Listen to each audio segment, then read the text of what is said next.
E aí, meus amigos, como que vocês estão? Espero que vocês estejam bem. Eu tô muito bem, tô feliz, animado, graças a Deus. Antes de mais nada, eu queria mostrar algo pra vocês. É algo que eu tava bem animado pra mostrar. Eu queria mostrar um item muito importante desse cenário. Se você já me segue nas redes sociais, você já deve ter visto. Então, é muito importante pra mim, é muito importante o que significa. Vou deixar de explicar, depois eu explico mais sobre isso e eu vou mostrar pra vocês, que é esse quadro aqui do candelabro. É um quadro muito lindo, um quadro muito importante pra mim. Quem me conhece de perto sabe o que significa isso pra mim, a profundidade disso, o que significa o candelabro. Então, pra mim é muito importante esse quadro, é muito bonito. Eu não tenho, eu sou suspeito pra falar sobre esse quadro, porque esse quadro tá simplesmente perfeito, mano. Tá muito incrível, tá muito magnífico. Então, ele vai compor nosso cenário a partir de hoje. Então é isso aí. Esse é o nosso item, um dos itens talvez mais importantes desse canal. Eu queria já pegar o gancho desse quadro e da simbologia desse quadro em si, para falar algo para vocês referente a isso. Hoje, especificamente, eu queria conversar um pouco com vocês sobre sacerdócio. Se você não sabe, o candelabro ele é um dos itens do tabernáculo, que é algo que eu falo bastante aqui. Ele é um dos itens do tabernáculo. E qual que, rapidamente, um resumão sobre o candelabro. O candelabro ele ficava à esquerda, né, do tabernáculo, e ele servia para iluminar o santo lugar. E qual que era a função do sacerdote referente ao candelabro? Ele tinha que toda manhã acender o candelabro, e esse candelabro nunca podia se apagar. Então, referente ao candelabro, eu vou trazer hoje o que nós vamos conversar, que é sobre sacerdócio, como eu disse, né? Quando eu olho para o candelabro, eu olho muito para uma vida prática e paixão e amor por Jesus. Isso que realmente significa o candelabro, esse fogo todos os dias sendo acendido pela manhã, né? Eu queria embasar um pouco com vocês esse tema. Eu queria fundamentar esse tema um pouco com vocês, algo que Jesus tem colocado no meu coração. Então, antes de mais nada, nós temos bastante coisa para trocar ideia aqui. Êxodo 29, 28. Eu vou explicar aqui antes. Nessa passagem aqui, Deus tinha acabado de dar para Moisés as diretrizes e a forma de como Moisés iria exercer o ofício sacerdotal no templo. Então aqui Moisés já recebe o que é o sacerdócio, Moisés já está ligado o que é o sacerdócio. E aqui Deus dá a última regra do que esse ofício sacerdotal precisava ser para Moisés. E aí, vamos lá, vai escorrer em nós isso aqui, beleza? Êxodo 29, 28 vai falar o quê? É só a primeira frase ali que já é muito importante, já fala muito sobre isso. Isto será, o sacerdócio, uma obrigação perpétua dos filhos de Israel. Ponto. Quando você lê na Bíblia algo que é perpétuo, está tudo perpétuo, isso é perpétuo, isso será para sempre, nós entendemos que não importa o que aconteça, isso não pode ser esquecido.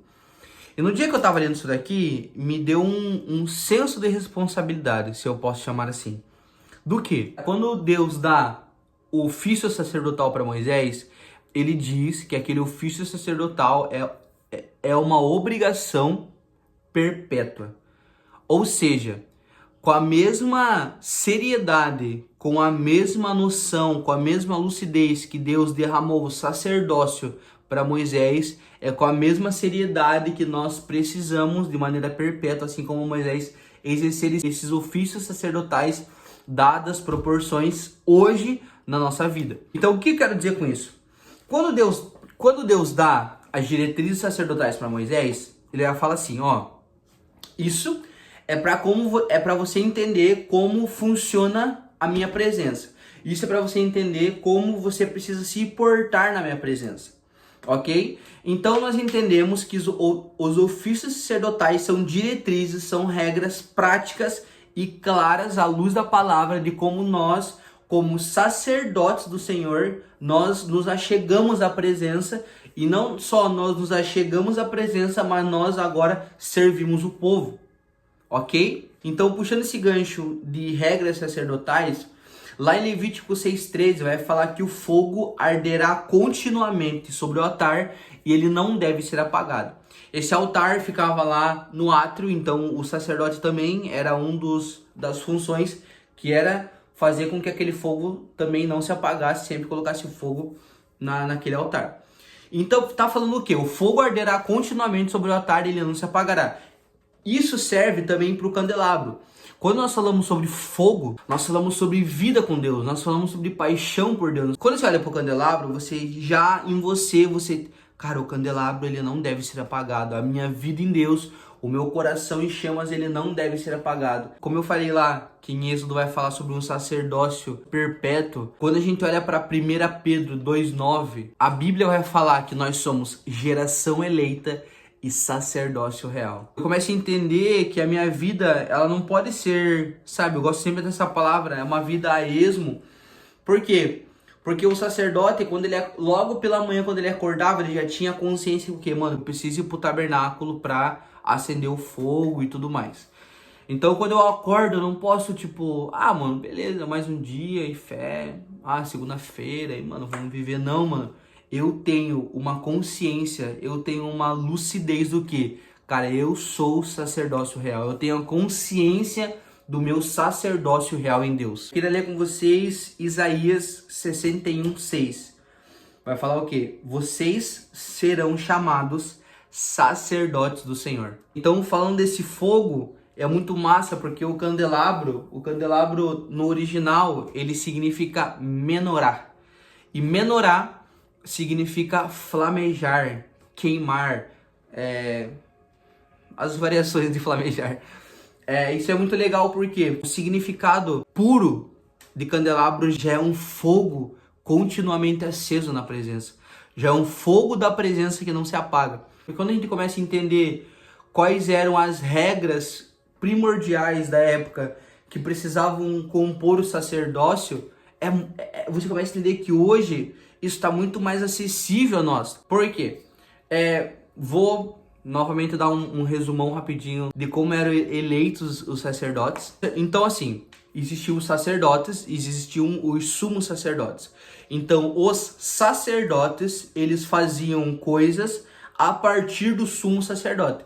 Então, tinha um sumo sacerdote, que era o maior, ele era o único que entrava no Santíssimo Lugar, uma vez por ano e tudo mais. Então existia um sumo sacerdote que regia todo o corpo sacerdotal, e tinha também os sacerdotes que faziam essas coisas também. Deixava o fogo aceso e tudo mais, isso, aquilo, preparava o pão. O sumo também fazia isso. Então, só que esse sumo sacerdote, ele era escolhido apenas se ele fosse da descendência de Arão, ok? Esse é um ponto. Grava esse ponto comigo. Também os sacerdotes precisavam ser da linhagem de Arão. Então, era um grupo muito restrito. Então, cara, se você na época, seu sonho era ser sacerdote e você não era da linhagem de Arão, irmão, vá ser outra coisa, vá ser carpinteiro. Mano, você não podia ser sacerdote porque você não era da linhagem de Arão. Os sacerdotes ministravam a Deus e depois ministravam o povo. Só que agora você tá falando assim, Jota, mas se você falou que os sacerdotes só podiam ser da linhagem de Arão, você está o vídeo inteiro falando que eu sou o sacerdote. E aí que é o ponto. Então, quando Jesus vem para a terra, ele se apropria, ele se torna o nosso sumo sacerdote segundo a ordem de Melquisedeque. Então, nosso Deus, Jesus Cristo de Nazaré, ele assume o ofício sumo sacerdotal e agora nós, pelo sacerdócio de Jesus, nós podemos ser sacerdote. Meu Deus do céu, vamos lá alguém. Então você começa a entender que, cara, isso tá agora disponível a nós.